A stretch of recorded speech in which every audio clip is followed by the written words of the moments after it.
Buongiorno, ben ritrovati con Focus TG. La tragedia della 17enne che è morta sotto un catamarano annegata mentre tentava di ormeggiare, era caduta in acqua, è rimasta impigliata in una cima, a sua volta impigliata nell'elica, trascinata sott'acqua.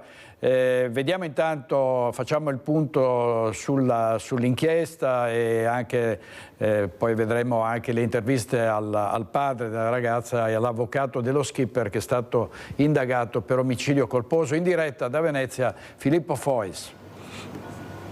Buongiorno direttore, buongiorno ai telespettatori di Rete Veneta. In effetti in queste ore ci stiamo muovendo su un doppio piano, se mi consentite. C'è il piano giuridico delle indagini che dovranno stabilire la dinamica e le responsabilità della morte di Anna Chiti, e poi c'è anche naturalmente un piano umano, una tragedia che ha lasciato la città di Venezia attonita, una città che è in lutto, una città in cui si è verificata, è anche stata organizzata anche ad appena 24 ore dalla scomparsa di Anna Chiti, una manifestazione degli universitari e degli studenti medi. Ricordiamo che Anna Chiti era una studentessa della scuola secondaria superiore, in cui si sono affrontati anche i temi del lavoro e dell'alternanza scuola-lavoro.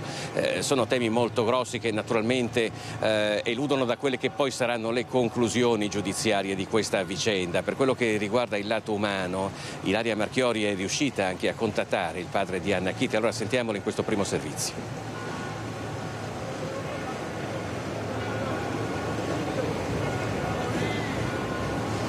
Andrea Ravagnin, il 35enne armatore e skipper del catamarano su cui ha perso la vita la giovane Anna Chiti sabato scorso, è stato iscritto nel registro degli indagati per omicidio colposo e violazione delle norme su informazione e violazione dei lavoratori. Lo rendono noto i suoi legali, gli avvocati Augusto Palese e Davide Vianello Viganò. La studentessa 17enne non sarebbe stata formata per quelle mansioni, come conferma anche il papà, distrutto dal dolore. Non erano le sue mansioni, perché lei doveva fare solo l'interprete, perché sapeva 5 lingue. Anna infatti avrebbe dovuto fare l'oste, sola guida per i turisti. A detta del papà, inoltre, non era la prima volta che si recava sul posto per imparare quello che sarebbe poi potuto diventare un lavoro a tutti gli effetti. Sulle 5 volte, ma così santuariamente, solo per pulire le barche, ma non per lavorare. Contestualmente la procura ha comunicato che l'autopsia sul corpo di Anna sarà eseguita giovedì mattina all'ospedale civile di Venezia. Ma mentre le indagini proseguono, resta una famiglia che ancora non si capacita di come sia potuta accadere una simile tragedia. Distrutto. Non oso pensare a un papà cosa che posso, al di fuori da perdere un figlio in questa maniera qua, no. Dunque, questa era la testimonianza drammatica del padre di Anna Chiti. Come era salita su quel catamarano Anna, quali erano le sue funzioni, come era inquadrata nel caso specifico, saranno tutte questioni che dovranno essere approfondite adesso nelle prime fasi di indagine, che saranno naturalmente accompagnate anche dall'autopsia sul corpo della povera ragazza. Noi abbiamo sentito proprio pochi istanti fa l'avvocato dello skipper che è indagato per omicidio colposo, l'avvocato Augusto Palese, che ci ha illustrato intanto qual è lo stato d'animo del suo assistito e poi anche quali saranno i primi passi delle indagini. Si sente veramente costernato per quello che è successo. È una tragedia immane anche per lui ed è assolutamente convinto che questo è il momento del rispetto, del dolore per una famiglia che ha perso una figlia, una giovane ragazza che non c'è più. È veramente una tragedia infinita per tutti.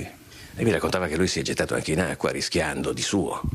Assolutamente, ha provato per quello che poteva in quel momento a salvarla e sembra che anche altri passeggeri abbiano provato in questo senso senza riuscirci purtroppo. C'è una dinamica abbastanza complessa in questo caso. Come si procederà adesso nella fase istruttoria? Allora, bisogna rispettare assolutamente gli accertamenti in corso della Polizia Giudiziaria, in questo caso della Capitaneria di Porto, e quella che è l'attività che sta svolgendo la magistratura, l'autorità giudiziaria, e il nostro cliente è a completa disposizione della magistratura in questo senso.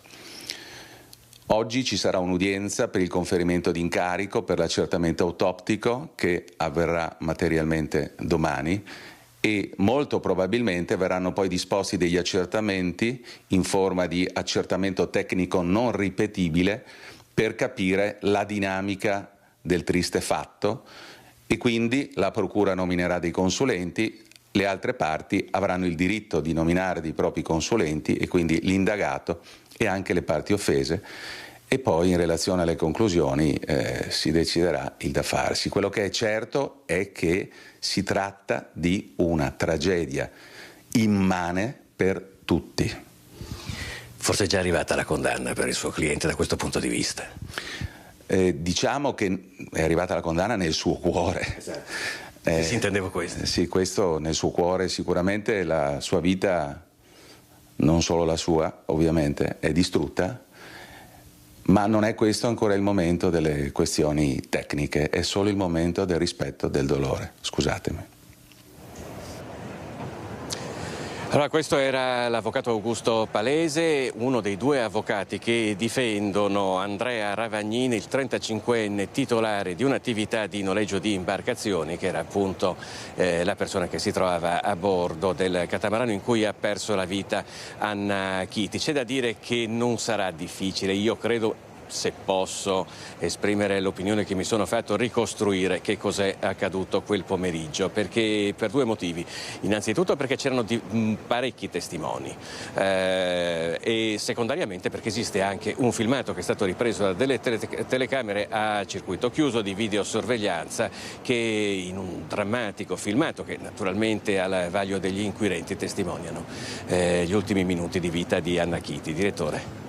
Filippo, ovviamente è una tragica fatalità, ne abbiamo parlato anche ieri sera a Focus. Un esperto ha detto non bisogna mai scendere da una barca nell'ormeggio con la cima in mano, bisogna prima scendere sul pontile o sulla banchina e poi farsi lanciare la cima, no? E quindi questa ovviamente purtroppo è la conseguenza di impreparazione da parte di una ragazza di un istituto nautico che volevo appunto su questo una conferma, era sulla barca per una prova, no?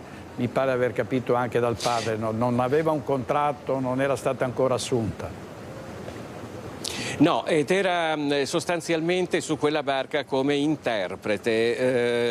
Il catamarano stava portando per un giro turistico dei turisti nigeriani e lei, che come ci ha raccontato il padre, parlava 5 lingue, era lì sostanzialmente per fare l'interprete.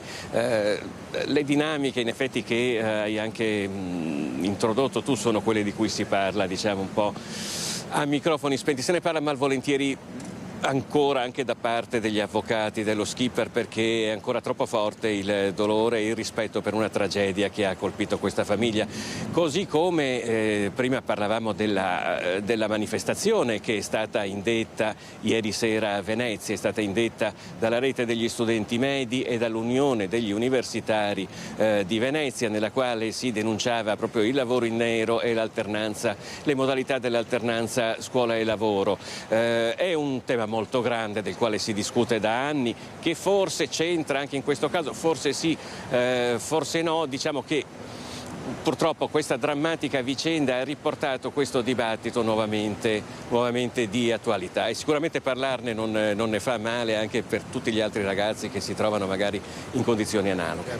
Ecco, ricordiamo che anche in queste circostanze le leggi della nautica prevedono che il responsabile sia o il comandante della nave o lo skipper, è una responsabilità oggettiva, quindi, ma a prescindere da questo non voglio parlare di attenuanti per chi sarà riconosciuto responsabile di questo incidente, sempre che siano accertate delle responsabilità. Immagino anche l'entusiasmo di questa ragazza che voleva fare carriera proprio sulle navi, che era di un istituto nautico, che probabilmente ha preso lei l'iniziativa per dare una mano, per mostrarsi utile di contribuire così ad ormeggiare questa barca, e purtroppo è stata vittima di una tragica fatalità. Filippo, grazie molto. Sì.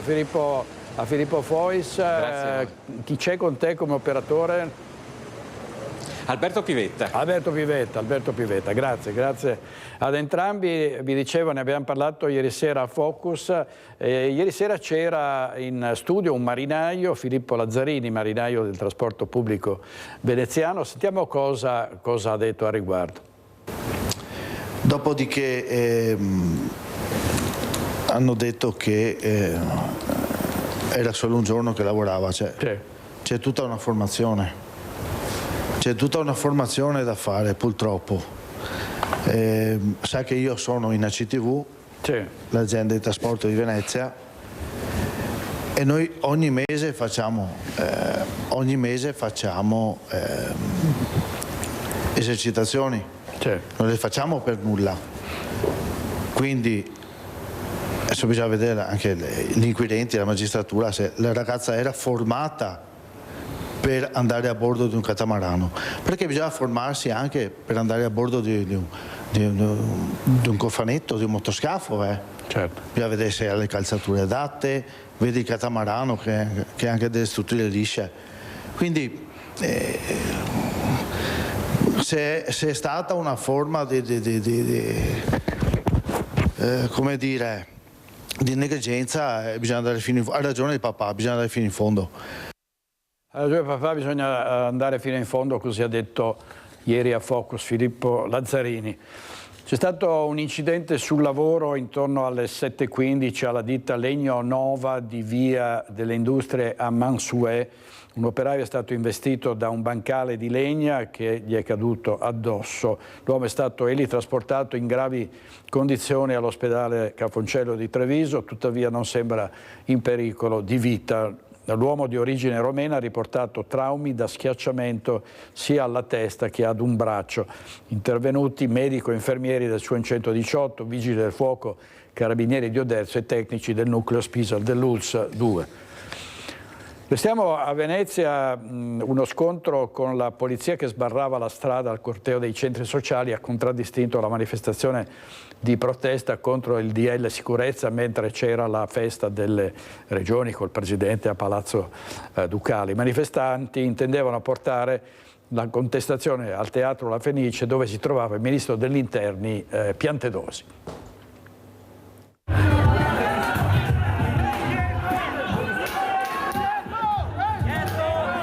Lo scontro tra manifestanti e polizia avviene in Calle dei Frati, da Camposanto Stefano, dove si svolgeva un presidio contro il decreto sicurezza del governo Meloni. Parte un corteo che tenta di raggiungere Campo Sant'Angelo e da lì portare la contestazione al Teatro La Fenice, dove il ministro dell'interno Matteo Piantedosi sta partecipando al Festival delle Regioni. Quello stesso governo che non sta facendo altro che tagliare tutti i fondi per i nostri territori, per le nostre regioni, per le nostre città, tagliando welfare, tagliando servizi, tagliando la sanità. Il senatore mestrino Raffaele Speranzon, vicepresidente vicario del gruppo di Fratelli d'Italia a Palazzo Madama, ha definito l'episodio di Calle dei Frati un oltraggio a Venezia da parte dei teppisti dei centri sociali. Speranzon chiede misure dure e tolleranza zero per questi gruppi organizzati, che definisce di codardi e violenti, che offendono la democrazia sotto la maschera della protesta. Secondo Walter Mazzetti, segretario generale della Federazione Sindacale di Polizia, si è trattato di uno scenario desolante e gravemente rischioso per i colleghi del secondo reparto mobile di Padova, che conferma quanto invece sia necessario che il decreto sicurezza trovi piena attuazione. Dall'altra parte la lettura è opposta. Questa città si è dimostrata ancora una volta antifascista e contro la deriva autoritaria di questo governo, rifiutando una passerella istituzionale che parla di eccellenze del territorio dentro una città che è svenduta in nome della turistificazione di massa, che è caratterizzata da case vuote e dalla devastazione di questo territorio in nome del profitto e della turistificazione. Andiamo avanti con l'ultima giornata del Festival delle Regioni, che è stata contraddistinta anche dalle divisioni che hanno marcato l'intera kermesse, dal limite del terzo mandato all'autonomia differenziata. Dopo l'intervento del Presidente della Repubblica Sergio Mattarella al Palazzo Ducale, quella al Teatro La Fenice sarebbe dovuta essere la giornata della Premier Giorgia Meloni, ma la sua partecipazione all'atto conclusivo del quarto Festival delle Regioni e delle Province Autonome è saltata per motivi di salute. Il Presidente del Consiglio probabilmente ha avuto delle defiance dal punto di vista fisico, non lo so, immagino, ma non è un'assenza strategica. Aggiungo anche di più che io ho un ottimo rapporto con lei, siamo stati colleghi anche ministri assieme. Le voci maliziose di un'assenza tattica della Premier fanno riferimento alle polemiche che hanno segnato questo festival. Se la legge Calderoli sull'autonomia differenziata divide i presidenti di regione, il dibattito sul terzo mandato, riacceso dall'impugnazione del governo, leghisti esclusi della legge elettorale della provincia autonoma di Trento, divide il centrodestra. Io credo che tecnicamente le regioni a statuto speciale, come ci dice la consulta a seguito della sentenza della Campania al punto 6.6, non siano coinvolte dai principi generali del limite, perché hanno un autogoverno previsto dagli statuti, dopodiché la consulta ci darà una risposta. Nonostante le diverse sensibilità, ha aggiunto Fedriga, la cui giunta regionale è in crisi per una spaccatura tra Lega e Forza Italia da una parte e Fratelli d'Italia dall'altra, i presidenti di regione hanno votato un documento unitario per chiedere al governo un approfondimento sul tema terzo mandato. Intanto, assente la Premier, a Venezia c'è una parata di ministri, ma la polemica è sempre dietro l'angolo. Per il ministro dell'Interno Matteo Piantedosi va dalle zone rosse alla manifestazione contro il decreto sicurezza in Campo Sant'Angelo. Un decreto che prevede rafforzamento degli strumenti di contrasto delle truffe agli anziani, rafforzamento di strumenti di contrasto delle occupazioni abusive di immobili ai poveri anziani o alle persone vulnerabili che escono di casa e si trovano la casa occupata, le body cam per i poliziotti e tante altre cose. Dire che è un decreto liberticida mi sfugge. Per il ministro all'ambiente e sicurezza energetica Gilberto Pichetto Frattin sull'ipotesi di una centrale nucleare a Marghera. Io credo che arriveranno prima le navi mercantili a Marghera con il reattore nucleare che non altre valutazioni. Persino polemica dentro la Fenice sulla paga di soli 70 euro lordi agli orchestrali per 2 giorni di lavoro per incidere l'inno di Mameli in occasione del 2 giugno. Luigi Brugnaro si è offerto di devolvere una parte del suo stipendio da sindaco. Però non voglio aprire varchi che poi non sembra che fanno gli accordi sindacali con i soldi del sindaco, perché è tutto così, capito? Basta dare una unge e uno si prende il braccio. Però certamente risolvere questa cosa ci provo, insomma. E ieri era attesa a Venezia anche la Premier Giorgia Meloni, che ha dovuto rinunciare per un'indisposizione. Si è detto anche che avrebbe cercato di evitare in questo modo i veleni che si sono diffusi proprio in seguito allo scontro tra Fratelli d'Italia e la Lega, perché c'è anche la crisi di maggioranza in Friuli Venezia Giulia, e Massimiliano Fedriga avrebbe voluto vedere ieri Giorgia Meloni, ma la vedrà domani a Roma. Sentiamo. Lei oggi doveva incontrare la Premier Meloni, che non è arrivata, però dalla Lega qualcuno ha detto che è una malattia diplomatica. Non è così, la Presidente Meloni non sta bene e la vedrò giovedì a Roma. Cosa le dirà? Ci sia, però poteva essere un'occasione. Non mi dispiace che non ci sia, però posso capire che la Presidente del Consiglio è una persona, non è qualcosa di estraneo dall'essere umano, che quindi può ammalarsi. Cosa vi direte giovedì? Prego? Confronto solo rinviato, cosa le dirà? Beh, io dico a lei. Dalla febbre da crisi di maggioranza alla febbre vera da influenza della Premier Giorgia Meloni. Una cosa è certa, il dossier politico Friuli Venezia Giulia è diventato bollente. Il governatore lavora alla ricucitura fra i partiti in attesa del faccia a faccia decisivo di giovedì a Roma con la Presidente e leader di Fratelli d'Italia. Del resto, a proposito di termometri, la crisi si è rinnescata proprio sul tema sanità a Pordenone, con il ministro Ciriani a lanciare dardi infuocati all'assessore Riccardi. Citerò Billy Wilder, la situazione è drammatica ma non seria? Ma no, io credo che ci sia una dialettica interna alla maggioranza, oserei dire in alcuni tratti muscolari. Io penso che alla fine il Presidente della Regione abbia forza e autorevolezza Non ricordo nella storia della regione 7 assessori che prendono le deleghe e le mettono nelle mani del Presidente per riuscire a risolvere questa crisi. Dunque, in quella che comunque appare come una giornata interlocutoria, quali margini di risoluzione del caso? Ci sono margini perché si ricomponga la maggioranza in regione Friuli Venezia Giulia. Beh, io lavoro per quello. Io lavoro sempre per trovare soluzioni. Intanto, nel corso del summit veneziano, l'Italia delle regioni, il governatore Fedriga ha preannunciato che, nonostante l'impugnazione della legge sul terzo mandato della regione Trentino, formalizzata ieri, la conferenza delle regioni, al netto delle diverse sensibilità dei presidenti, ha votato un documento unitario da inviare al governo sul tema per chiedere un approfondimento. Per quanto riguarda la questione dell'impugnativa ieri, io credo che tecnicamente le regioni a statuto speciale, come ci dice la consulta a seguito della sentenza della Campania al punto 6.6, non siano coinvolte dai principi generali del limite, perché hanno un autogoverno previsto dagli statuti, dopodiché la consulta ci darà una risposta.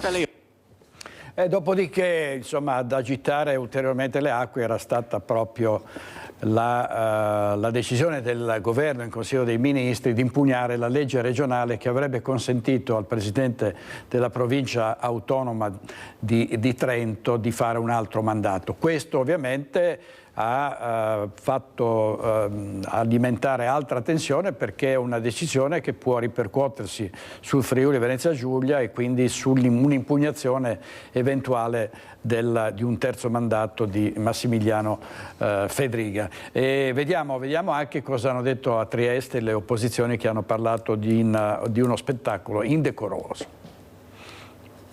Le marette esistono nelle migliori famiglie, la caratteristica del centrodestra però è quella di saperle risolvere. Il centrodestra ovunque è composto da anime anche diverse, ma ha sempre avuto la capacità di mettersi d'accordo, e questo è quello che ci distingue dal centro-sinistra o dal PD che litiga addirittura con se stesso.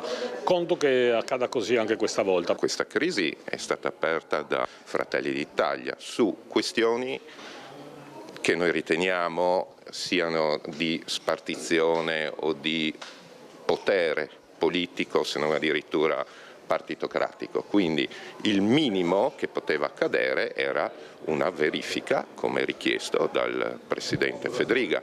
Restano distanti le posizioni di Fratelli d'Italia e Lega sulla crisi scoppiata in maggioranza e sulle possibili ripercussioni sul governo regionale. Così i capigruppo dei due partiti, in attesa dell'incontro tra Fedriga e la Premier Meloni, slittato a giovedì. I cittadini ci hanno eletto per governare fino al 2028 e per farlo pure bene, quindi sono cose che possono capitare, dopodiché il nostro dovere è un altro: continuare a governare e farlo fino all'ultimo giorno. I nostri assessori, poi anche quelli della lista e di Forza Italia, hanno rimesso nelle sue mani, dichiarando piena fiducia e dandogli anche un mandato pieno per questa verifica che va fatta. E le opposizioni vanno all'attacco, rimarcando il momento delicato su più fronti, dalla sanità alle crisi industriali, e mettendo nel mirino la questione del terzo mandato. La crisi c'è, è inutile negarla, è una lotta di potere che riguarda da un lato la Lega, dall'altro Fratelli d'Italia.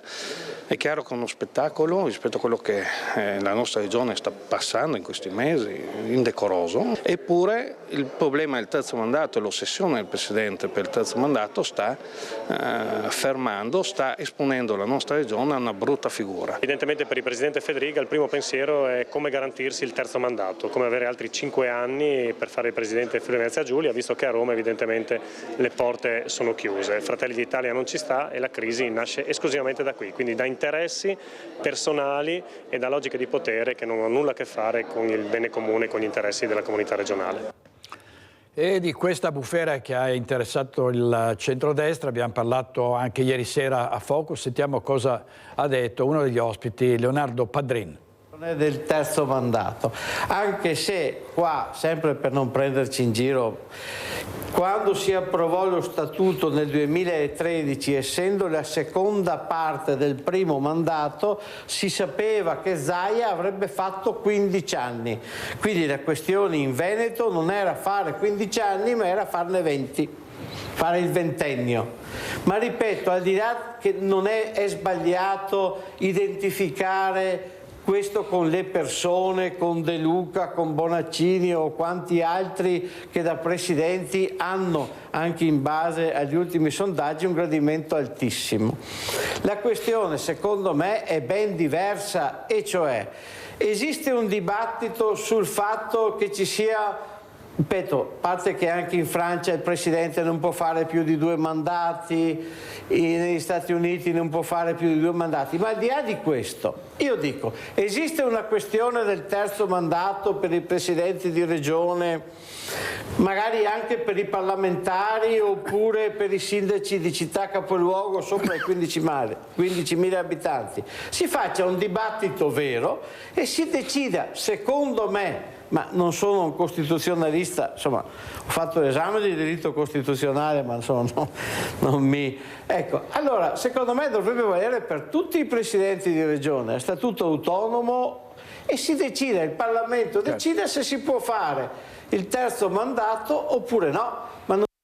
Allora, questo era Leonardo Padrini ieri sera a Focus, e a Focus TG ieri era intervenuto anche il vice segretario nazionale della Lega Alberto Stefani, che ha parlato ovviamente di elezioni regionali, ha tracciato il profilo del candidato presidente perfetto. Vediamo.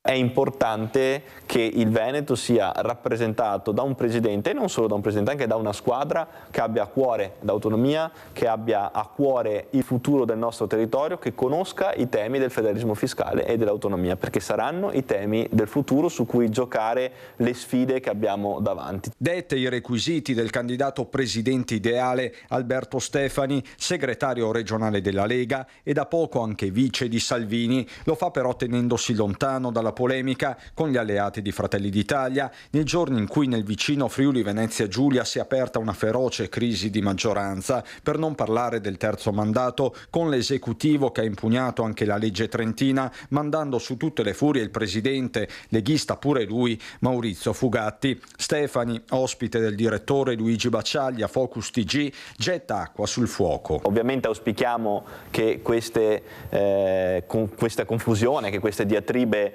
vengano meno nell'interesse del centrodestra, nell'interesse del Paese, perché i veneti hanno bisogno di un governo stabile e i cittadini hanno bisogno di un governo stabile che governi bene e in compattezza. Noi continuiamo a portare all'attenzione del governo un tema che è quello dell'autonomia, della voce delle regioni. Autonomia che per Stefani resta quella tracciata dalla riforma Calderoli, che segna un punto con l'ok in Consiglio dei Ministri alla legge delega sui LEP, i livelli essenziali delle prestazioni. Il modello è quello dei comuni. I sindaci su questo hanno tanto da insegnare al governo. Io ho fatto il sindaco nel mio comune e so quanto questo aspetto sia importante, so quanto questa capacità di monitoraggio permetta alle amministrazioni pubbliche di investire bene le risorse, e gli italiani, in particolare i veneti, hanno la necessità di sapere dove i soldi delle loro tasse vanno a finire. Allora, andiamo avanti con la cronaca. L'appello della moglie di Massimo Zen, la guardia giurata in carcere per avere ucciso un bandito in fuga, che racconta di cure dentarie che sono state negate al marito. Il consigliere regionale Giulio Centenaro chiede di andarlo a trovare in cella. Ci colleghiamo con Valentina Visentin e con Federico Cibotto per la parte tecnica. A te, Valentina. Sì, buongiorno direttore. La vicenda di Massimo Zen, lo ricorderete, la guardia giurata di Cittadella in carcere dal 2023, è condannato 8 anni dopo aver sparato e ucciso un bandito in fuga, Manuel Major, durante un assalto ad un bancomat a Vedelago. Un caso che continua a fare discutere dopo l'appello della moglie di Massimo Zen, Franca, che sui social ha denunciato cure carenti, anzi cure proprio che non vengono date al marito, che ha dei problemi ai denti.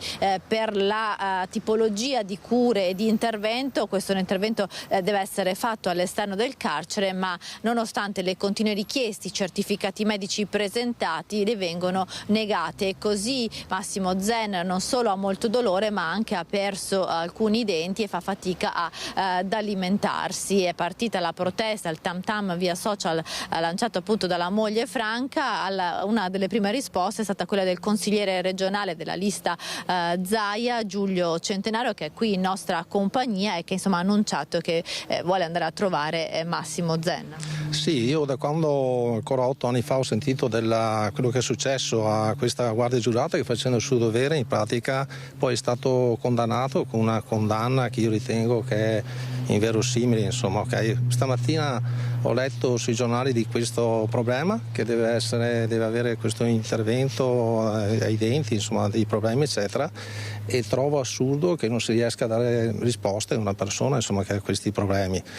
Parlo anche di un discorso di dignità personale, soprattutto uno che secondo me facendo il proprio dovere ha avuto una condanna così importante e adesso essere umiliato in questa maniera non va bene, ecco. Quindi insomma come consigliere regionale si interesserà del caso?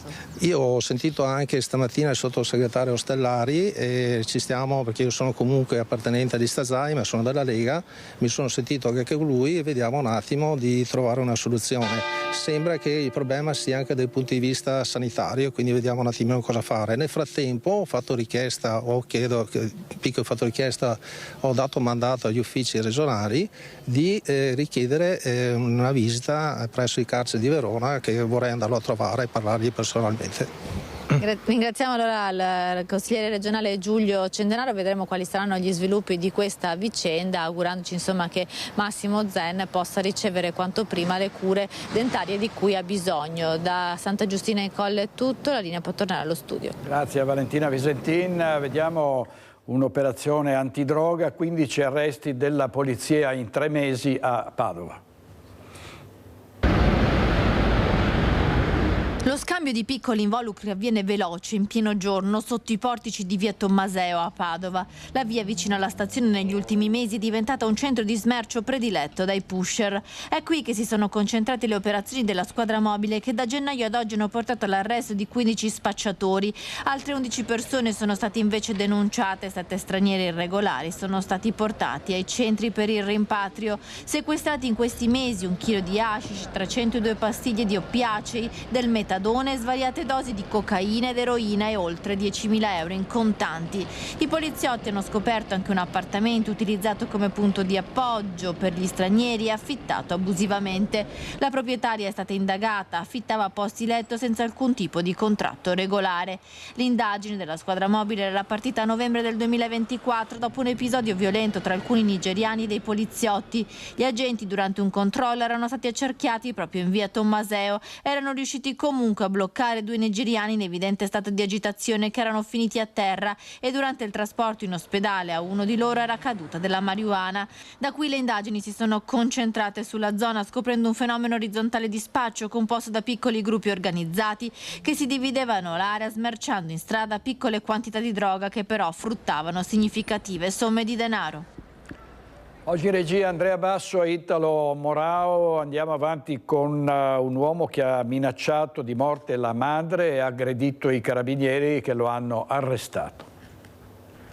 Ha chiamato i carabinieri in lacrime, esasperata dall'ennesimo litigio con il figlio che l'aveva ancora una volta minacciata di morte. Stanca delle sue continue e pressanti richieste di denaro, si era rifiutata e per questo era stata aggredita. Il calvario di una 68enne di Vigonza che ha chiamato i carabinieri. Il figlio, 39enne, rientrato in casa, l'aveva minacciata di morte, poi si era scagliato contro un mezzo parcheggiato all'esterno dell'abitazione, mandando in frantumi il vetro e lo specchietto della portiera. I militari hanno cercato di calmare l'uomo, ma il 39enne ha cominciato ad aggredirli fisicamente, colpendoli con pugni e calci. I carabinieri, nonostante la violenza subita, sono riusciti comunque a fermarlo e mobilizzarlo. Il 39enne è stato arrestato, processato con rito direttissimo. Il giudice ha convalidato l'arresto e rimesso in libertà l'uomo. I vigili del fuoco di Padova sono intervenuti questa mattina a Rubano, nella frazione di Bosco, in via Vangadizza, per un incendio divampato in un'abitazione. Da una prima ricostruzione sembra che le fiamme si siano propagate dalla taverna a causa di un cortocircuito, ma saranno i rilievi dei vigili del fuoco a stabilirlo. Una persona, il proprietario di casa, è rimasta leggermente intossicata dai fumi inalati e ha riportato qualche ustione. È stato soccorso e portato in ospedale per accertamenti, sul posto anche i carabinieri. A Nervesa della Battaglia c'è stato l'incendio di un furgone che vende panini. Le fiamme sono state causate dal probabile scoppio di una bombola. Al momento l'intervento è in atto da parte dei Vigili del Fuoco del 118. Il titolare, un giovane 22enne originario di Montebelluna, è rimasto ferito ma non in modo grave. Seguiranno aggiornamenti non appena la situazione sarà delineata. Il fatto è accaduto in piazza Piave alle 19. Il 22enne è di Villorba. Il ferito ha ustioni di primo grado, ferite lievi e comunque inferiori ai 40 giorni. Vediamo la polemica sulle zone rosse. Da lunedì prossimo, 26 maggio, scatterà la zona rossa nel quadrante di Via Roma a Treviso. L'annuncio in prefettura davanti a sindaco, forze dell'ordine e commercianti. Durerà al momento 40 giorni. Il prefetto non esclude altre zone rosse in città e in provincia, ma servono precise condizioni.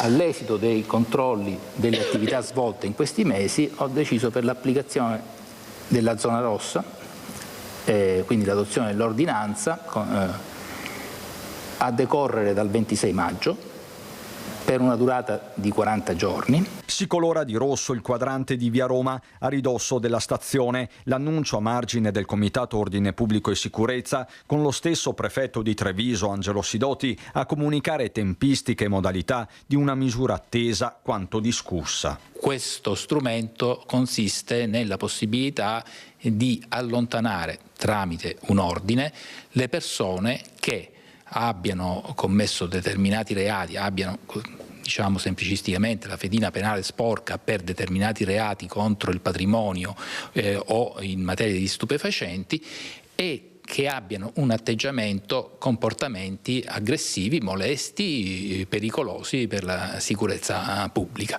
Da lunedì 26 maggio e per 40 giorni, quindi, Treviso testerà la sua prima zona rossa, limitata a un'area di circa 1 chilometro quadrato. La mappa è dettagliata. Sarà circoscritta nelle zone delle infrastrutture ferroviarie e dei quartieri adiacenti, perché sono le zone di maggior degrado sociale, per cui Piazzale Duca d'Aosta, Viale Alcide De Gasperi, Via Lungosile Mattei, Riviera Santa Margherita, Via Reggimento Italia Libera, Via Fratelli Bandiera, lato Porta Altinia.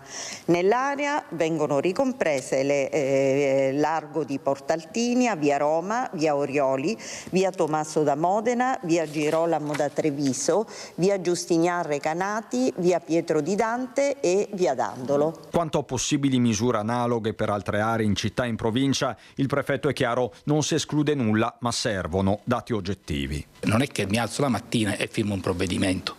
Il provvedimento prevede un'istruttoria, dei tempi, delle analisi, dei dati. Io non escludo nulla, ma al momento, prima di prevedere qualunque altro strumento, bisogna che si faccia un'analisi seria, come è stata fatta per il resto. Attivate forme di collaborazione con i commercianti, nei prossimi giorni si presenterà anche un progetto congiunto con l'ULSS 2 sulla prevenzione della violenza giovanile. Avremo un ulteriore strumento per garantire la sicurezza di tutti. Servizio di Crista d'Arboita, adesso andiamo a Morgano con purtroppo ladri scatenati e violenti. Non hanno esitato a colpire padre e figlio che avevano osato reagire. In diretta Daniela Sizia con Tommaso Migot. Buongiorno direttore, buongiorno ai telespettatori. Sì, siamo proprio qui nella casa dove è avvenuto il colpo. 3 i banditi incappucciati con il passamontagna sono entrati, e la cosa che ci ha sconvolto quando l'abbiamo sentito proprio dal racconto della signora Mirella, perché sono entrati in casa della signora Mirella che si è trovato faccia a faccia con il bandito. Sì, quando ho aperto la porta lui mi veniva incontro e io ho richiuso e lui è tornato indietro praticamente. E ha cominciato a rovistare in casa? L'uno era andato direttamente verso le stanze da letto e l'altro dopo è tornato anche lui, perché hanno rovistato su 2 stanze. E la terza, dove avevo le borse, mi hanno svuotato 2 borse, però non mi hanno preso quella dove c'era il portafoglio. Quella non sono riusciti, forse non hanno fatto in tempo a arrivare, perché il portafoglio e quei documenti, quelli mi sono rimasti. Ecco, direttore, Nonostante avessero visto la signora che ha richiuso la porta e che ovviamente poi ha chiamato il 112, ha chiamato anche i figli che dopo vi facciamo sentire, nonostante questo loro hanno continuato a rovistare in casa. E che cosa le hanno rubato? Con l'allarme che funzionava continuamente e hanno rubato tutto l'oro, il mio personale, in più quello i ricordi di mio marito che è deceduto 6 anni fa. Hanno portato via tutto? Sì, tutto. Quanta paura, signora? Hanno portato via anche la bigiotteria, proprio collane dove hanno aperto quello che c'era che sembrava roba di certo valore per loro, e per mettere dentro hanno preso una federa del cuscino del letto e hanno tutto buttato dentro, perché in mano avevano sto sacchetto bianco che dopo ho collegato con la federa del letto. Quanta paura ho avuto? Tanta, che ancora adesso non riesco a capacitarmi. Accorso immediatamente sono stati il figlio e il nipote della signora. Appena hanno sentito l'allarme sono arrivati e hanno trovato, ci raccontava uno dei banditi che era qua proprio su quest'angolo, che ha fermato suo figlio. Gli altri 2 invece erano sopra sulla finestra e stavano uscendo, mio figlio gli ha corso dietro a questo qua e lo ha beccato dalla rete là in fondo alla detenzione, gli è saltato addosso e hanno fatto pugni. Poi gli altri 2 qua hanno cominciato a tirarmi i vasi e mi hanno colpito la mano, e dopo sono scappati là, io sono andato dietro, hanno saltato la rete anche loro e hanno trovato mio figlio e l'hanno preso da dietro e poi ci hanno detto ci lasciate andare o se no vi spariamo, abbiamo la pistola. A quel punto ovviamente avete desistito? Abbiamo desistito perché era buio, non vedevamo niente e non sapevamo cosa fare, insomma. Lei ci dice non è più possibile andare avanti così, non possiamo stare a casa, non c'è sicurezza? Non c'è più sicurezza stare a casa, neanche in casa nostra non si può più fare niente, ci vorrebbe più almeno libertà per noi per difenderci, almeno quella, perché sennò non si può andare avanti così. Perché io ero a letto tranquillo, non sono io andato a disturbare gli altri, sono gli altri venuti da me, sì che io a casa mia potrò fare quello che voglio, però... Tanta paura anche per sua mamma? Tanta paura per mia mamma perché non sapevo dove era, lei mi ha chiamato ma io non sapevo a casa cosa era, cosa gli avevano fatto, cosa. Sì che noi siamo scesi da letto e corso subito fuori e li abbiamo trovati subito. Ecco, direttore, una banda ci diceva dell'est ci diceva... Perché ci hanno parlato, prima hanno parlato nella sua lingua, dopo ci hanno detto lasciateci andare, hanno parlato in italiano, ma erano dell'est, albanesi, rumeni, adesso non so di preciso. Sul posto sono ovviamente venuti subito i carabinieri, le indagini sono in corso, hanno trovato un guanto, insomma si sta cercando questa banda dell'est che ha messo a segno questo colpo, probabilmente non è nemmeno il primo colpo che hanno messo a segno ed è caccia ovviamente a questi 3 malviventi, 3 sicuri, forse un altro che aspettava in macchina un poco lontano, sono scappati da un campo qua vicino e ovviamente di loro si sono perse le tracce. Direttore, qui da Morgano è tutto, ti restituisco la linea. Grazie Motte. Daniela Sizia, Tommaso Migotta, il nostro operatore. Qui non basta il decreto sicurezza, bisognerebbe dire al ministro Piantedosi, ci vuole un decreto antiladri perché è da mesi e mesi che questo è un territorio funestato da decine di furti nelle abitazioni al giorno, con persone che vengono anche picchiate e su questo diciamo c'è un silenzio assordante. Si pensa alle manifestazioni di piazza, si pensa alle eventuali rivolte nei carceri, giustamente anche alle case occupate abusivamente, però qui è un problema drammatico e da parte dei politici veneti e penso soprattutto ai parlamentari ci dovrebbe essere stato già molto tempo fa un allarme, ma non 2 parole, un allarme vero e proprio, una mobilitazione dei parlamentari veneti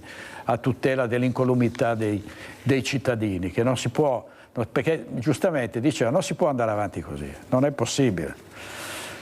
Tanto c'è stata una svolta clamorosa nel giallo, è ancora un giallo, quello della morte di Chiara Poggi, l'omicidio il giallo di Garlasco, perché è stata trovata un'impronta digitale di Andrea Sempio proprio vicino al luogo in cui era stato trovato il cadavere di questa povera ragazza. E ieri è stato interrogato nel veneziano il fratello di Chiara Poggi, Marco Poggi, che lavora e vive da tempo a Mestre. Il suo avvocato Francesco Compagna ha detto: con la collaborazione degli inquirenti Marco Poggi ha potuto essere sentito lontano dai giornalisti e ha risposto serenamente alle domande che gli sono state rivolte. Ad Andrea Sempio lo lega un'amicizia di lunga data, così come la convinzione della sua estraneità alla tragica vicenda che ha sconvolto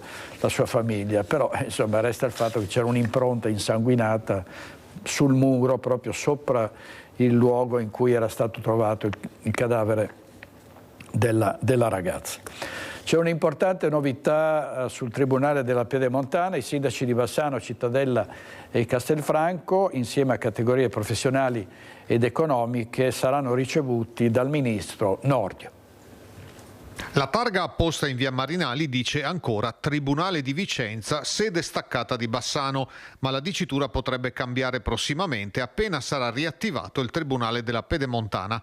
È questo l'obiettivo dell'incontro chiesto e ottenuto col ministro della Giustizia Carlo Nordio da una delegazione ufficiale guidata dal primo cittadino di Bassano, Nicola Finco. Scenderemo con una delegazione dei sindaci del territorio, quindi io per il fronte vicentino, Cittadella per l'Alta Padovana e Castelfranco per il Trevigiano, un rappresentante del comitato del Tribunale della Pedemontana e un rappresentante delle categorie economiche, quindi una delegazione che rappresenta un po' tutto il territorio per iniziare ad avere un rapporto interlocutorio col ministro stesso. Insomma, un grande lavoro l'ha fatto il sottosegretario in questi anni, ma oggi sappiamo che la partita è nelle mani del ministro Nordio e quindi speriamo di riuscire ad iniziare ad ottenere qualche risposta in più. Sono già passati 40 giorni dall'incontro ospitato proprio a Bassano con tutti i sindaci, le categorie professionali ed economiche alla presenza del presidente della Regione Veneto Luca Zaia. Il provvedimento che ridisegnerà alcune circoscrizioni giudiziarie da nord a sud è da tempo nei piani del ministro Nordio, che accoglierà la delegazione della Pedemontana. Mi aspetto una risposta positiva da parte del ministro, ma soprattutto capire anche le tempistiche, in quanto a Roma oggi c'è una maggioranza granitica, tutte le forze che oggi governano il Paese sono d'accordo nell'aprire il Tribunale della Pedemontana. Oltretutto sembra ci sia anche una trasversalità che va anche al di là della maggioranza stessa. Adesso è solamente una questione di volontà. Comunque insomma siamo fiduciosi, speriamo di riuscire ad ottenere prima di tutto di iniziare ad avere un rapporto diretto col Ministro e poi di avere anche delle garanzie per il futuro, perché insomma questo è un territorio che da 13 anni chiede risposte. L'interlocuzione ora si fa diretta per provare ad accelerare i tempi. Noi andiamo giù in una delegazione dove rappresentiamo quasi 500.000 abitanti, categorie economiche, ordini professionali e penso che insomma questo sia un territorio che meriti un servizio e una giustizia di qualità.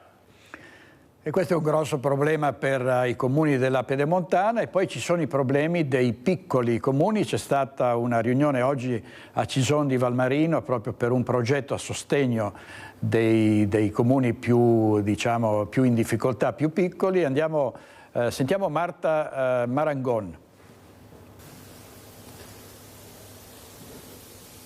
Da Cison di Valmarino una riunione dedicata ai piccoli comuni, una sorta di stati generali dei piccoli comuni promossa da ANCI Veneto che sta vedendo un confronto tra i principali protagonisti. Qui con me il sindaco di Treviso e presidente di ANCI Veneto Mario Conte, il sindaco di Vicenza e vicepresidente vicario Giacomo Possamai. Conte, un tema molto importante, quello che è stato affrontato oggi, che è quello relativo appunto dicevamo ai piccoli comuni al di sotto dei 15.000 abitanti per aiutarli a superare tutta una serie di difficoltà che stanno davvero mettendo in crisi tante amministrazioni.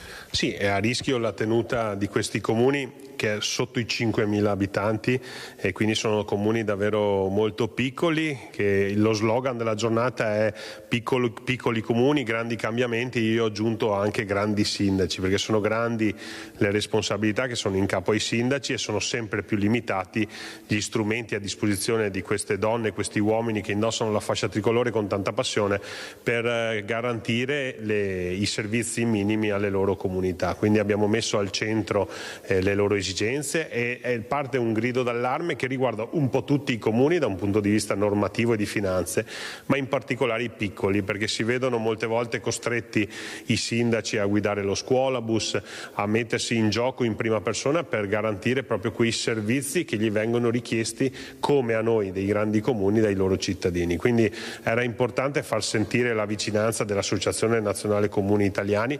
Ringrazio anche il Presidente nazionale Sindaco di Napoli Manfredi per averci dato questa opportunità qui a Cison di Valmarino, e adesso raccogliamo quelle che sono le istanze dei piccoli comuni e cercheremo di creare un documento da portare al tavolo del governo semplicemente per chiedere strumenti, regole e finanze per ridare serenità amministrativa a questi bravissimi sindaci. Ecco, Sindaco Possamai, i problemi sono molteplici, l'abbiamo sentito, dagli scuolabus ai medici di base, per esempio, si diceva prima in conferenza. Le difficoltà sono tantissime, le soluzioni poche, nel senso che si deve per forza andare verso l'aggregazione di quelli che sono dei servizi. Ci sono 2 progetti pilota, diciamo, di questo laboratorio che partono proprio nel Vicentino. Sì, l'idea da cui è partita ANCI è proprio quella di dare strumenti ai comuni che sono in difficoltà per avere competenze, per avere affiancamento nei processi che devono portare avanti. Pensiamo per esempio agli appalti, su cui i piccoli comuni sono ovviamente in difficoltà, ma anche al bilancio, alla riscossione dei tributi. Ecco, l'idea è che l'Associazione dei Comuni affianchi le piccole realtà, i piccoli comuni in un percorso per accrescere le competenze, ma anche proprio per aiutarli a fare queste attività. Ecco, dicevamo 2 progetti che nascono in 2 piccoli comuni vicentini. Uno è Nove, l'altro è Grisignano di Zocco, che faranno da aggregatori per molti altri comuni proprio per implementare e portare avanti questa sperimentazione di collaborazione fra amministrazioni, seguite però direttamente da esperti e tecnici messi a disposizione da ANCI. Ecco, Sindaco Conte, voi siete sindaci di 2 grandi comuni della nostra regione. Il ruolo dei grandi comuni invece proprio in un'ottica di sussidiarietà con i comuni più piccoli. Sì, io l'ho definita solidarietà amministrativa, nel senso che abbiamo anche in questo caso 2 ottimi esempi in Veneto, da Treviso e Vicenza, che hanno creato la Grande Treviso e la Grande Vicenza, dove i comuni più strutturati, che hanno maggiori competenze, si mettono a disposizione per i comuni dell'Interland. Treviso ha aggregato 20 comuni, con Treviso sono 21, dove condividiamo politiche ambientali, urbanistiche, di mobilità, mettendo a disposizione quelle che sono le competenze interne, quindi i dirigenti, i tecnici, che i comuni magari della prima cerchia periferica della città potrebbero non avere a causa di tutti i problemi che sono stati citati oggi. Quindi uscire dalle dinamiche meramente territoriali e guardare un'area vasta, perché le esigenze della comunità trevigiana sono le medesime delle esigenze della comunità di Ponzano, di Carbonera, che distano davvero pochi chilometri da Piazza dei Signori. Ecco, grazie allora Mario Conte, a Giacomo Possamai da Cison di Valmarino, è tutto. Grazie molte a Marta Marangon, e adesso torniamo sulle zone rosse perché ne ha parlato ieri a Venezia il Ministro degli Interni Piantedosi. Se è una decisione che hanno adottato le autorità locali di pubblica sicurezza, meritano sostegno, perché vuol dire che insomma, se è una situazione di questo tipo vuol dire che è particolarmente impegnativa e quindi si sono assunti la responsabilità nei confronti della cittadinanza di un impegno così. Dal Ministro dell'Interno Piantedosi il sostegno al prefetto di Padova dopo le polemiche per l'istituzione della zona rossa in un intero quartiere, quello dell'Arcella, il più popoloso e multietnico della città. Il Ministro risponde alle dichiarazioni fatte dal sindaco di Padova Sergio Giordani, che contrario al bollino di zona rossa per il quartiere aveva parlato di decisione calata dall'alto e dalla Lega. Calato dall'alto perché il Ministro dell'Interno dà delle direttive come previsto dalla legge tra i compiti della sua responsabilità, poi ovviamente c'è un'applicazione che viene fatta sui territori. Io trovo più che altro un po' singolare che si rifiuti un modello di rafforzamento dei controlli sul territorio che mi sembra sia molto gradito dalle persone e dalla gente. Ho letto addirittura di valutazioni circa la possibilità che calassero il valore degli immobili. Insomma, francamente non conosco i mercati immobiliari di determinate città, ma mi sembra un po' strano che questo possa accadere, però fa parte anche questo delle discussioni. Adesso vedremo gli esiti. E a proposito di esiti, Piantedosi definisce soddisfacente la sperimentazione a livello nazionale delle zone rosse, provvedimento che a suo dire riscuote il consenso dei cittadini. Gli esiti che abbiamo a livello nazionale noi li pubblichiamo periodicamente, lo faccio anche attraverso i canali social, sono molto positivi sia nei numeri ma sia negli apprezzamenti che riscontriamo. E abbiamo sentito anche il parere dei residenti dell'Arcella sulla zona rossa. Sentiamo. Bisognerà vedere dopo se i risultati sono buoni. È un tentativo, stiamo a vedere, staremo a vedere. Non so se poi queste persone dove le mettono, non lo so, quando trovano questi extracomunitari, gente così. Dopo la stazione L'Arcella, lei ritiene che vadano bene? Vanno bene come in tutte le altre parti.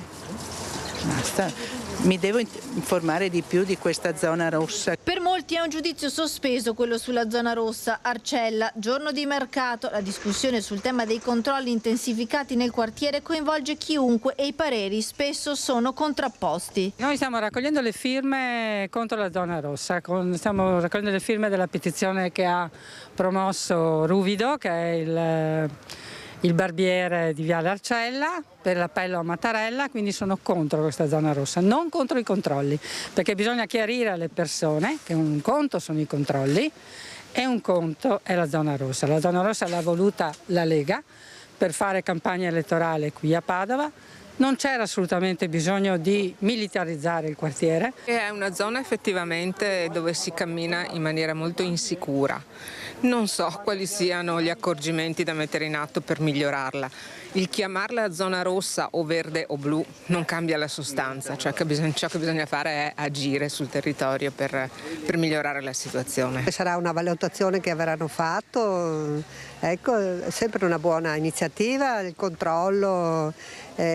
Però non è che siamo chiusi in casa, cioè possiamo uscire, ho visto che ci sono anche i cani antidroga che passano, insomma penso che sia una buona cosa, l'importante è che non ci chiudano in casa. Sempre la solita storia, stanno facendo, come si dice, un lavoro di controllo, capito? Cioè è un falso problema. Tutti sono d'accordo sui controlli che aiutano il quartiere ad essere più sicuro, ma il termine zona rossa non convince. Guardi, io non so neanche cosa sia la prima volta che ne sento parlare di questa faccenda. Tutto proprio il male possibile. Contrario? Sì, certo, non si fa la regolarità con la zona rossa. È solo autoritarismo.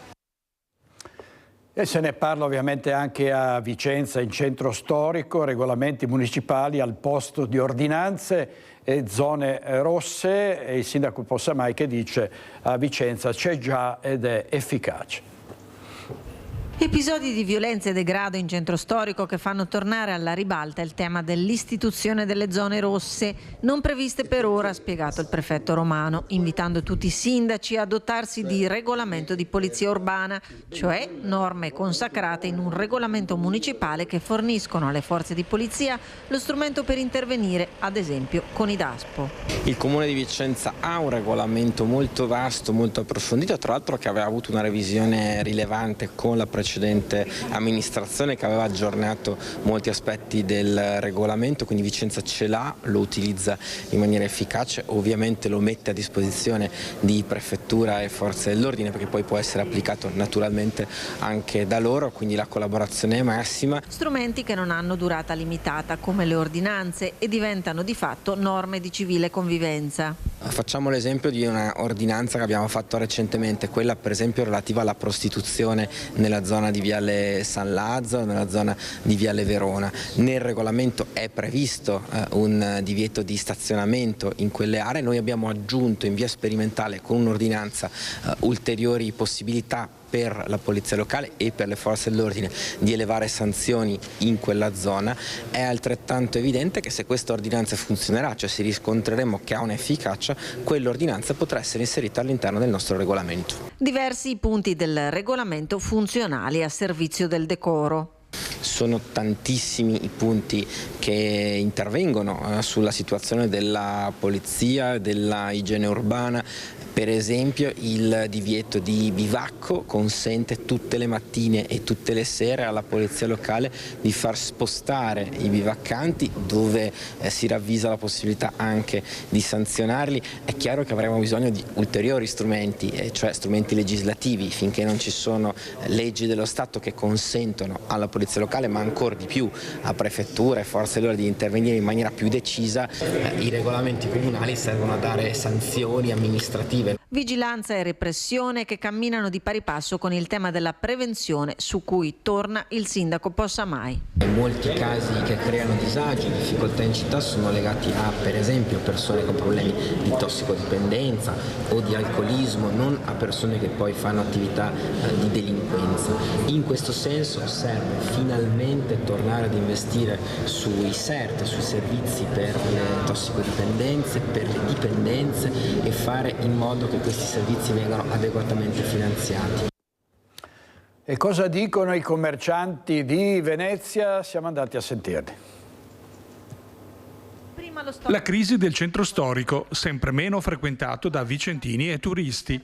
Molteplici le cause dovute a problemi di portata nazionale come la microcriminalità e il degrado derivato dallo spaccio di droga, ma anche da scelte di pianificazione non solo economica che si stanno rivelando insufficienti. I commercianti non ci stanno e hanno avviato un tavolo di confronto con l'amministrazione comunale. Non si tratta semplicemente di migliorare la qualità dell'ordine pubblico, dicono, servono idee e strategie efficaci con più servizi ai cittadini. Stiamo organizzando un po' varie attività per il centro storico, ad esempio adesso in prossimità del Giro d'Italia ci siamo fatti fare delle magliette, come vedete, molto belle, per pubblicizzare il giro, in maniera tale che la gente che viene in centro capisce che in centro storico succede qualcosa, ci sono varie attività. Ci sarà della musica, ci saranno le associazioni che vengono per i bambini, i truccabimbi, i paperi che girano per il centro. L'ideale sarebbe di aprire tanti piccoli negozi, ma questo ormai è impossibile, quindi di portare magari tanti piccoli eventi, qualche iniziativa anche durante la settimana e non solo nel weekend. Beh, sicuramente ci vogliono più iniziative, ci vogliono più parcheggi sicuramente, e a prezzi magari minori, perché il prezzo è anche un po' esagerato, e dopo a livello mediatico non fare tanta criminalizzare proprio così Vicenza. Quello che chiedo è, da parte della carta stampata e da parte dei social, che la città non venga messa sempre sotto scacco. Ci sono piccoli episodi, non sono assolutamente simpatici, però non fanno del bene alla città. Sicurezza in centro storico è una fantasia, non c'è. Lei non si fa riprendere in viso perché? Perché ho paura, semplicemente perché ho paura. Pene certe, ma dipende non certo dal sindaco o dal questore, dal prefetto, ma dallo Stato che deve cambiare alcune leggi. In particolar modo dopo vedo personalmente il problema è della mobilità, che sia una ZTL a fashion, che sia dei parcheggi, che purtroppo ce ne sono pochi. La mia richiesta è quella ai vicentini di venire in centro storico e vivere la città proprio anche per il discorso sicurezza, cioè più gente c'è in centro e anche nei quartieri, più sicurezza c'è. Una nostra proposta è anche quella di far riaprire la ZTL negli orari serali. Una bella cosa potrebbero essere i parcheggi, oppure fine settimana che potessero entrare le macchine. Allora andiamo in pubblicità con i registi Andrea Basso e Italo Morao, torniamo subito, state con noi perché parleremo di medici in Africa e di grande musica, in particolare di Ennio Morricone, a tra poco.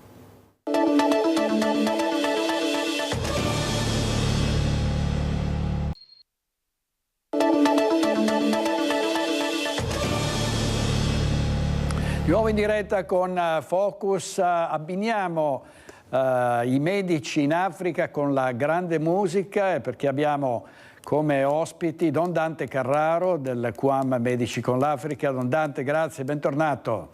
Grazie direttore, buona giornata a tutti. Grazie molte. E qui in studio il maestro Diego Basso, direttore d'orchestra, davvero una... Buongiorno a tutti, grazie direttore. Grazie a lei maestro, davvero tantissimi concerti sul territorio, ma insomma anche all'estero, un orgoglio per la cultura cultura del Veneto. Allora, intanto, Don Dante, oggi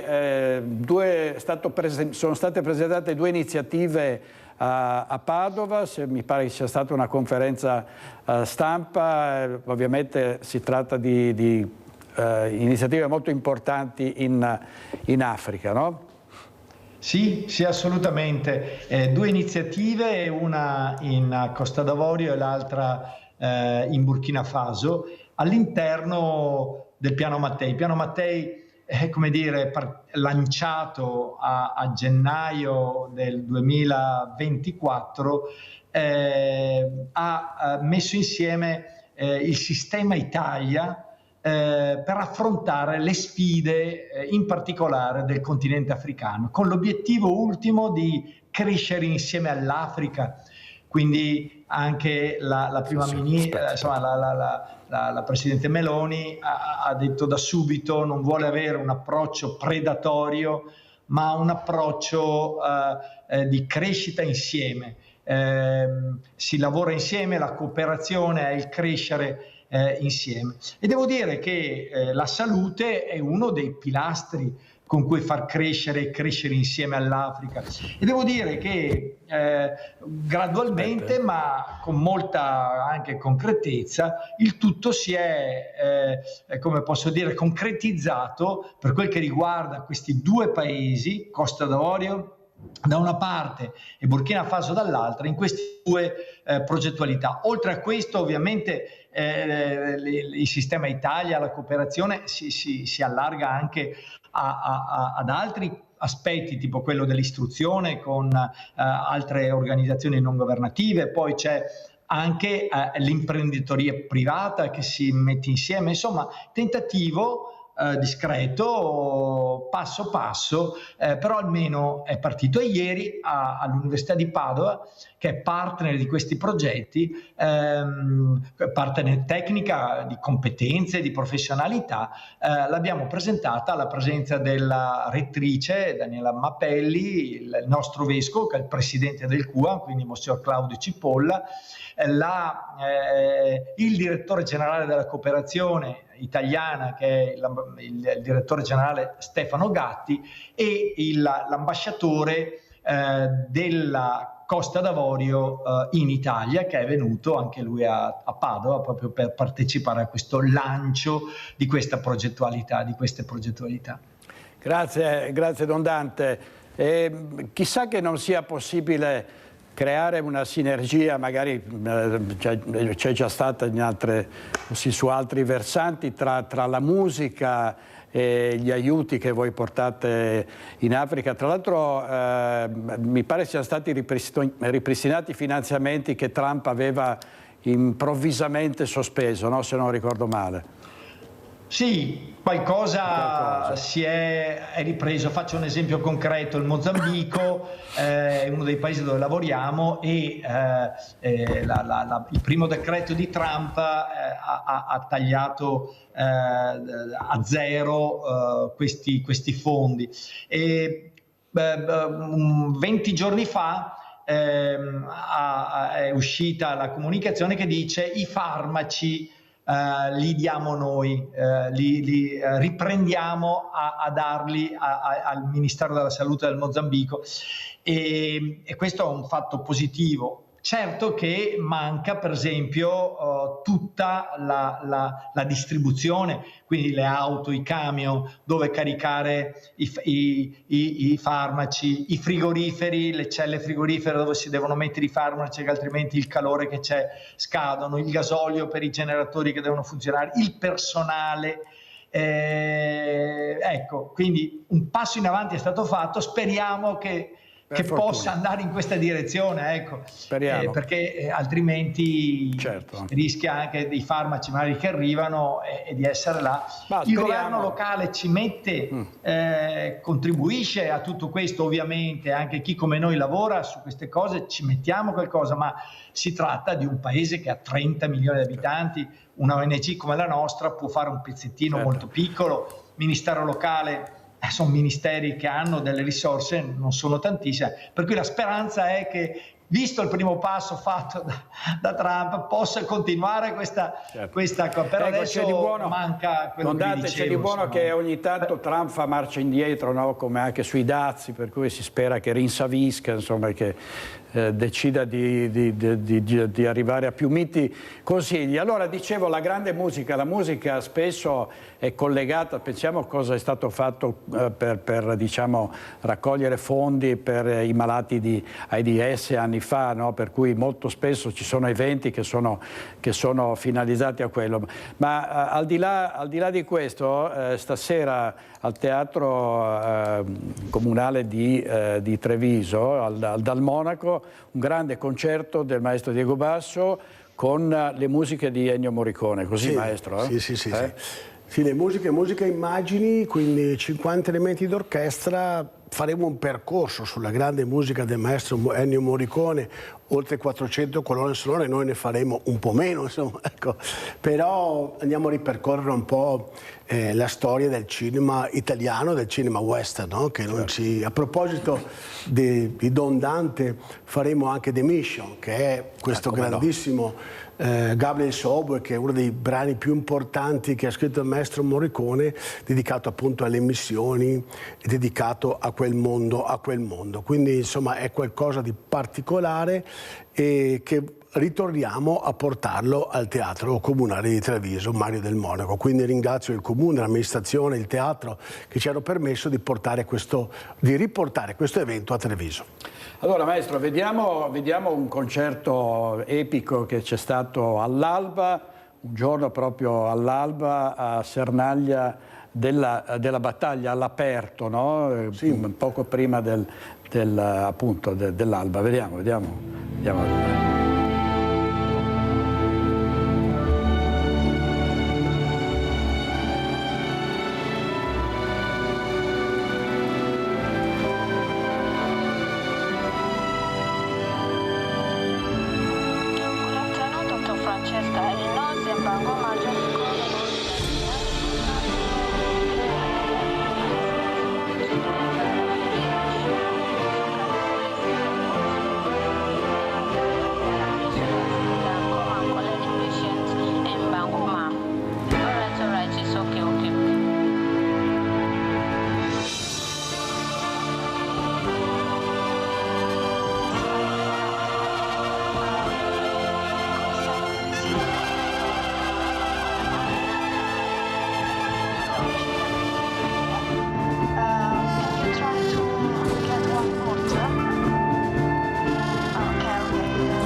Thank you, bye.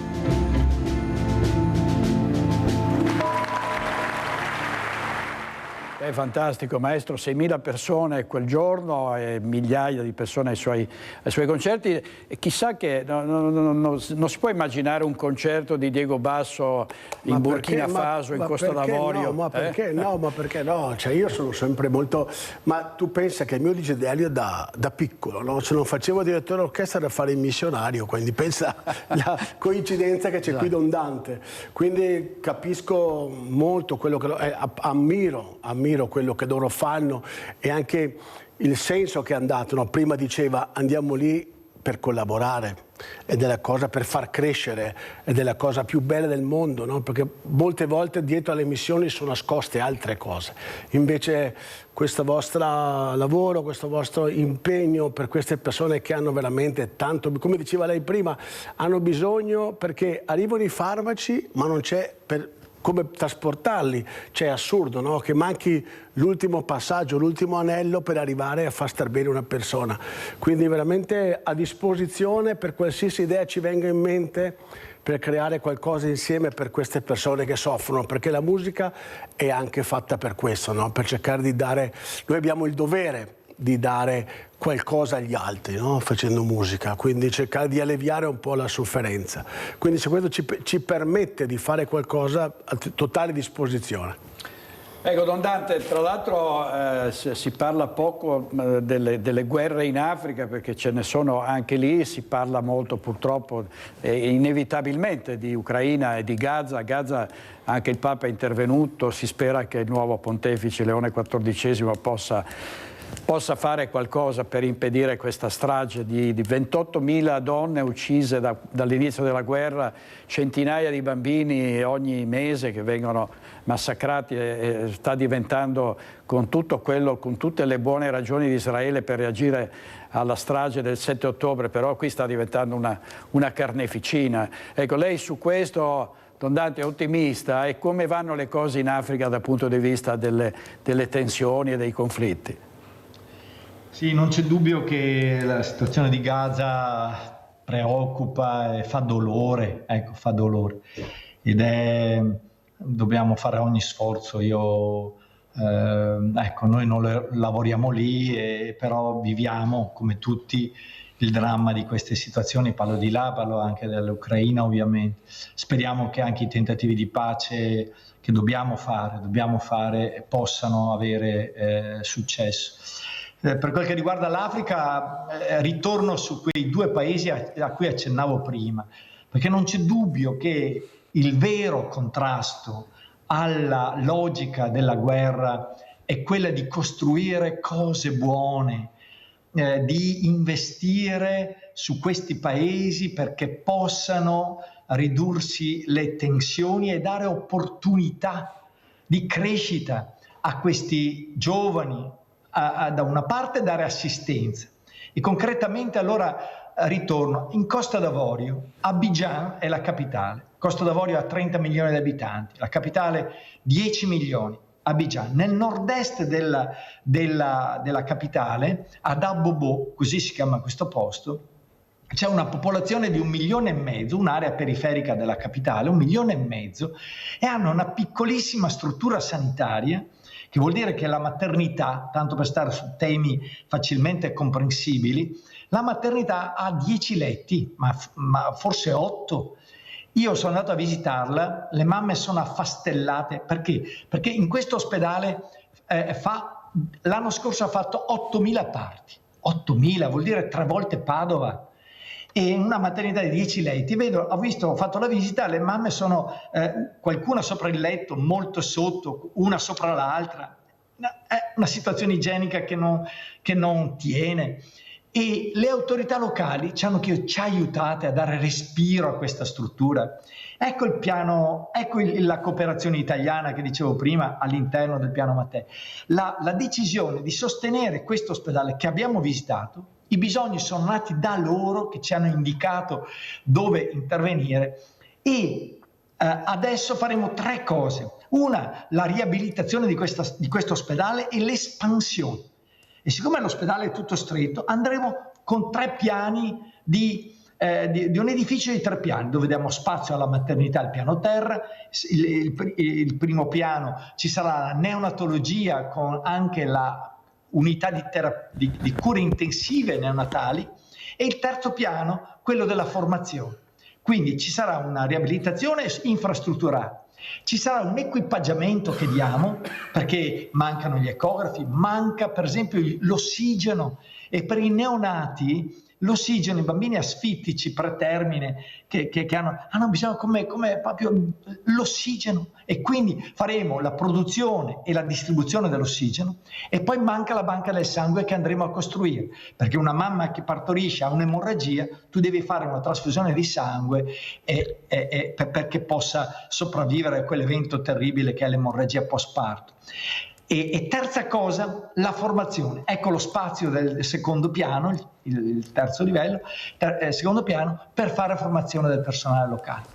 Tutto questo detende le tensioni che ci sono nei territori, la gente comincia a star meglio, e allora si pacifica, comincia a lavorare con più gusto, riduci le tensioni sociali, che sono quelle poi che portano tante volte ai colpi di Stato che ci sono stati in quest'area dell'Africa.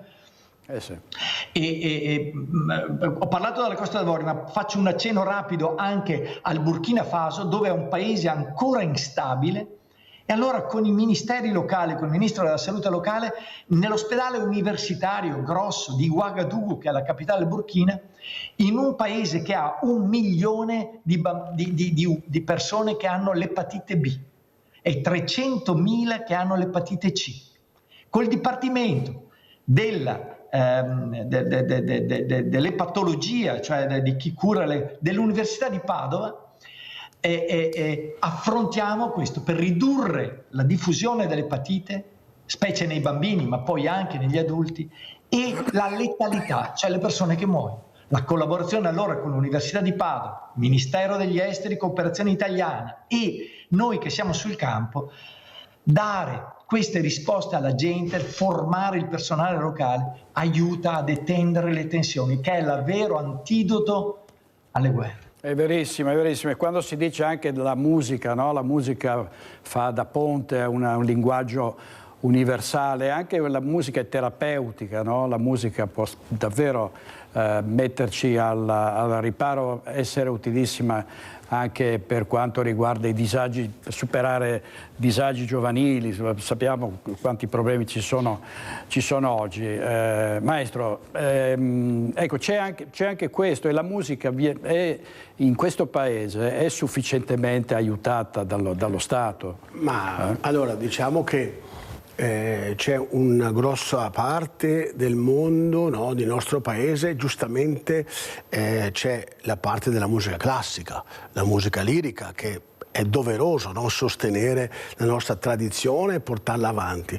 Poi nel mondo del pop e negli altri mondi c'è un discorso che è un po' più autogestita, no? Diciamo, perché con i biglietti, con i concerti, eccetera, eccetera. Quindi c'è comunque una collaborazione ottima con la Regione del Veneto, con il Ministero, quindi insomma non ci possiamo lamentare, abbiamo degli spazi straordinari dell'Arena di Verona, ma a Piazza San Marco, i grandi concerti, quindi insomma credo che noi siamo abbastanza fortunati rispetto a tante altre realtà dove purtroppo non c'è, perché poi l'importante è far arrivare la musica a tutti.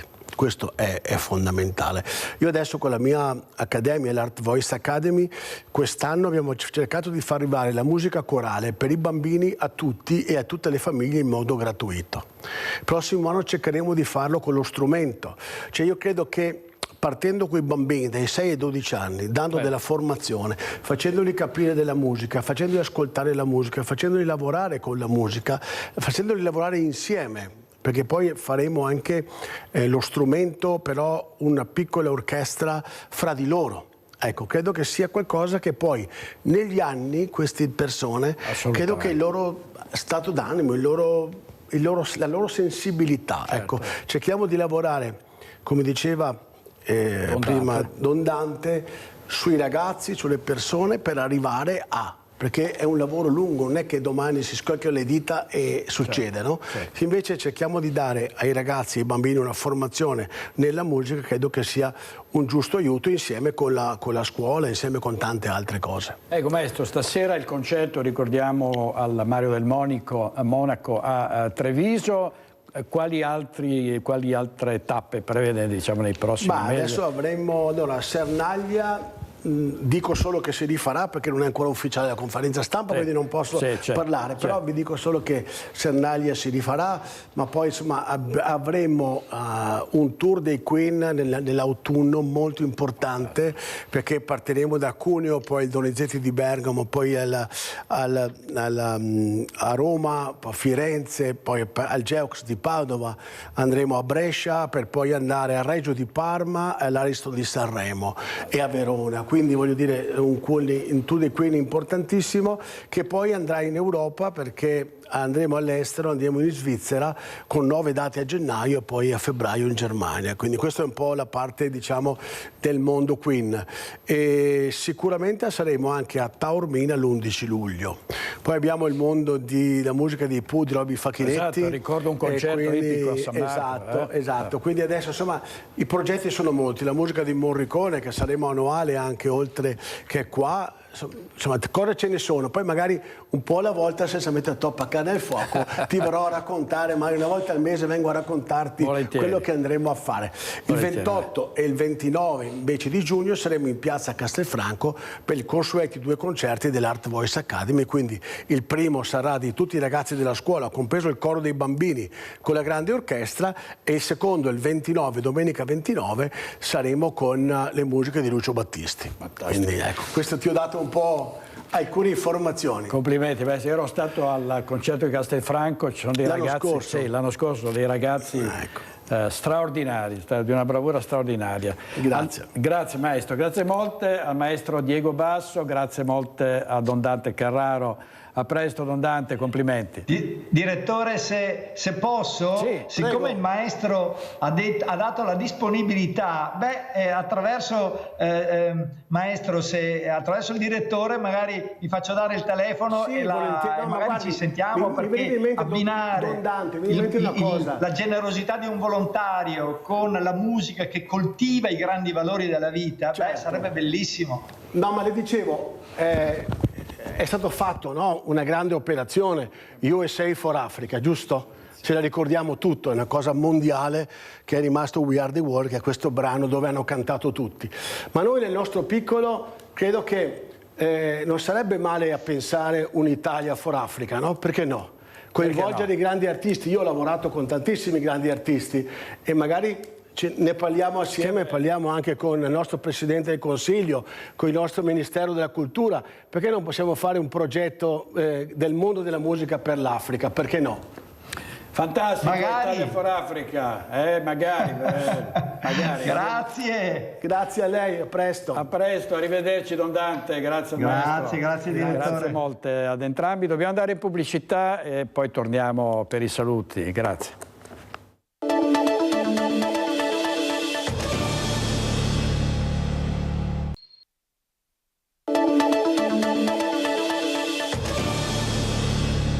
L'orgoglio e lo sport in lutto per la morte di un grandissimo campione della box, Nino Benvenuti, 87enne di Isola d'Istria, triestino d'adozione, che è entrato nella leggenda di questo sport. Oggi il Corriere della Sera ricordava anche la sua grande amicizia con il suo più grande avversario, Emil Griffith, che andò a soccorrere quando Griffith passò dei momenti molto difficili negli Stati Uniti. Ma d'altra parte come si fa a combattersi sul ring e poi dimenticare tutto? No, alla fine poi devi trovarti che sei un amico, perché questo scambio di forza, di pugni, di azioni potenti uno contro l'altro deve poi sfociare in un amore.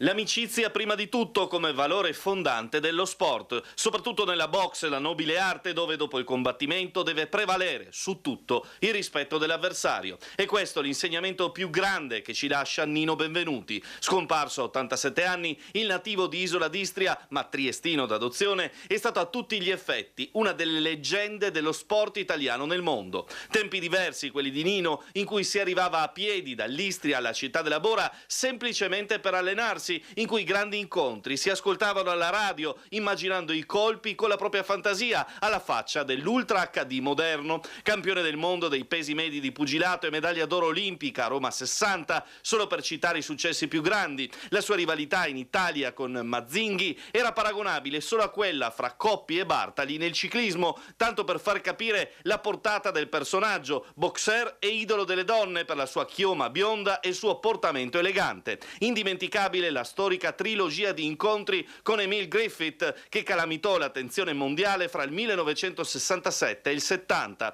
E proprio al grande avversario Griffith, poi diventato amico nella vita, era stata dedicata una delle ultime iniziative di Benvenuti, che aiutò il pugile statunitense alle prese con un problema neurodegenerativo, devolvendo poi a quel tipo di patologie tutti gli incassi della mostra sulla sua carriera allestita a Trieste. Servizio di Marco Stabile, stasera gli ospiti di Focus, Giuseppe Paolin, Mirko Casteller, Gianluca Colusso, Valentina Dalla Corte, Lorenzo Damiano, Paolo Galeano e Guido Rizzo.